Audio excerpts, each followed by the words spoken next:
So were you guys ready for this release? Were you waiting for the Sony A75 to be announced? And finally, we have some good competition with the Lumix S1 Mark II, the Nikon Z6 Mark III, the Canon eventually R6 Mark III, despite that is not semi-stock sensor, and finally the Sony A75.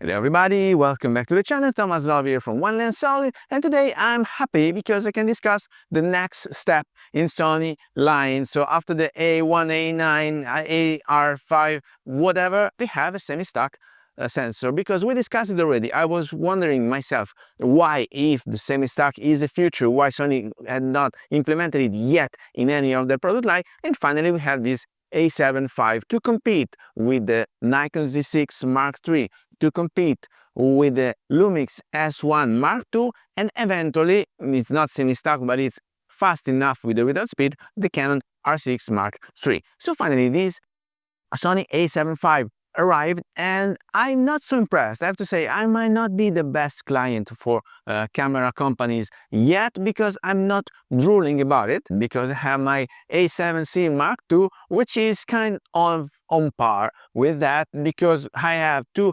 Bionz XR sensor in here and the AI chip, while over there the Bionz XR Mark II has everything combined, so merged. It's combining the AI and the sensor, and so it has a very fast readout speed. It has the same 33 megapixel, but one question mark that raised into my mind, because I watched all the reviews of the usual suspects that had their camera in their hands already. I did not, but I'm using an A7C Mark II, which is kind of comparable, because I was watching the review from KW. If you don't know, the guy is hilarious. He's one of my all-time favorites, and he was trying third-party glasses on that camera body just to discover that they're not working. So Sony, what are you doing? I mean, you switched to Sony because of the AF capabilities, of course, still in there, and you also switched to Sony because the E-mount was one of the most open mounts ever, and so you had plenty of third-party glasses to pick up from. So will I upgrade to the A75? I will not, because I might miss the chance of using third-party glasses, thing that I can do with more limitation on my A7C Mark II right here. So I don't know if it was just a pre-production unit, the one from for KW, but otherwise I think it's a hazardous move from Sony, because there are plenty of people out there. I'm not talking about professional photographers. I am a photographer, so I want to have the best image quality I can possibly can to provide my clients, because eventually they will also have printouts of the job and of the photos that I'm giving them. And so if you're not a professional photographer, but there are a plethora of people around here that are using Sony cameras because they are content creators, because they want to snap nice shots of their kids, of their dogs, of the family, of the trips, of the travels that they're doing.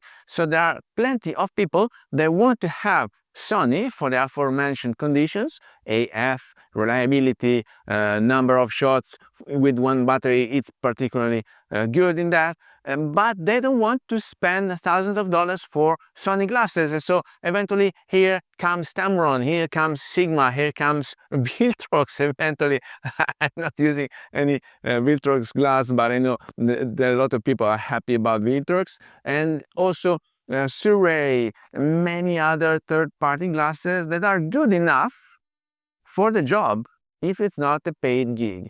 And so all those glasses might be set aside with this new generation of Sony products, because for what I can see, the A75 was not working with third-party glasses. So big question mark if you invested already in third-party glasses, will you be able to keep using them with the new A75? So I would like to clarify this point before any further consideration on the camera, especially because they released a new quick glass, which is a 28 to 70 f3.5 to 6.3 OSS, which might be good enough. I mean, it's a cheap glass, it's not so fast, but if it's version 2 OSS, I'm sure it's quite versatile. So that may be the solution for who does not want to invest in proper G glasses or G master glasses. I'm using a G glass right now, which is the Sony 24-50, and I'm very happy about it. I'm kind of missing a bit of compression from my former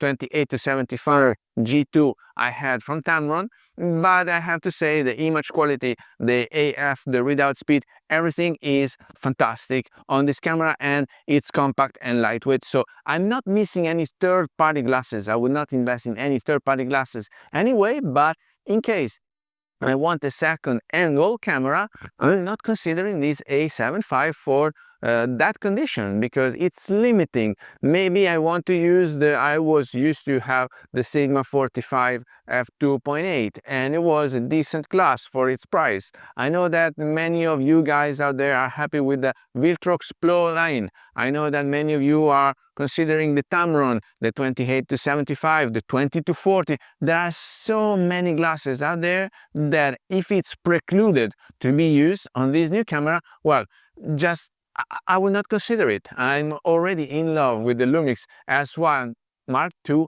and that would be my favorite choice. Not to mention Nikon, it's not so good yet for the state. That's why I'm not considering the Z6 Mark III, but the ZR, with its video features, it costs a fraction of the price of the A75, and so it is worth considering a different system if you cannot keep using your glasses. This might be the case if you have third-party glasses and you cannot use them anymore on Sony cameras like the A75. Why not changing system? Why not switching to Lumix? Why not getting that 24-60 Panasonic glass, which is a superb glass compared to the Lumix S1 Mark II? Why not getting the new Nikon ZR and pair it with the 24-70 f2.8 Mark II? There are so many choices, and then if one of the reasons to stay within the Sony environment is a lack right now because you cannot keep using your glasses, they might give you an excuse to change system as well. So I hope that was just a chance of pre-production unit and that it's not a conscious choice by the company, because otherwise it opens up a lot of choices and alternatives, and people from Sony might not be staying loyal to it. So I'm stuck with Sony because I'm very happy with this glass, with this setup, with this camera, with the grip, with the batteries that I have, with the lights, with the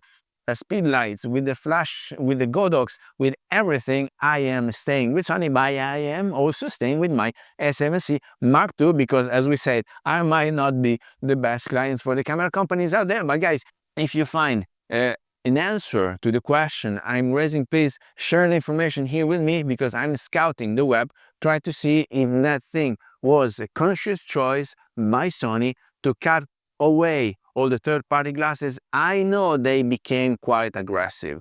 When they started working with Tamron, they started working with Zeiss, they never started working with Sigma, but they eventually opened up the E-mount to Sigma to develop their glasses.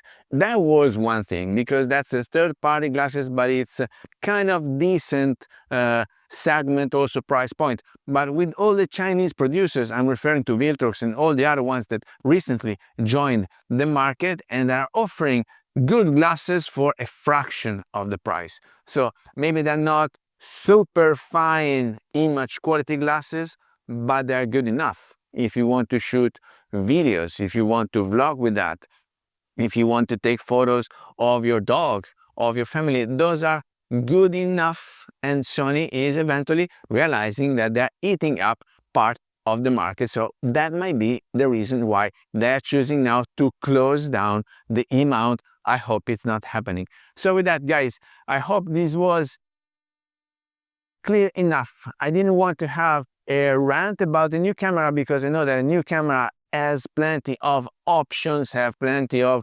improvements, not real improvements. It's just a faster readout compared to my camera, because it doesn't add any 4K 120 without a crop that the other camera brands do.